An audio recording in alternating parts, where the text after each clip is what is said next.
বুধবার দিন প্রাকৃতিক দুর্যোগে খাল বিল নদীতে প্রবল বন্যা দেখা দিয়েছিল।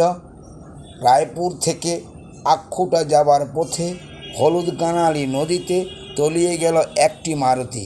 রাত্রি 1টা নাগাদ ঘটনাটি ঘটে। ড্রাইভার ও 3 জন যাত্রী ছিল।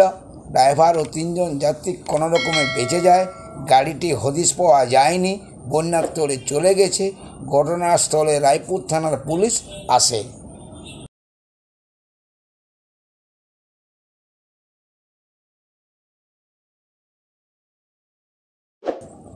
বুধবার দিন প্রাকৃতিক দুর্যোগে খাল বিল নদীতে প্রবল বন্যা দেখা দিয়েছিল। রায়পুর থেকে আখুটা যাবার পথে হলুদকানালি নদীতে তলিয়ে গেল একটি মারুতি।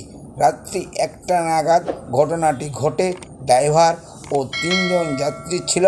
ড্রাইভার ও 3 জন যাত্রী কোনো রকমে বেঁচে যায়। গাড়িটি হদিশ পাওয়া যায়নি, বন্যার তলে চলে গেছে। ঘটনাস্থলে রায়পুর থানার পুলিশ আসে।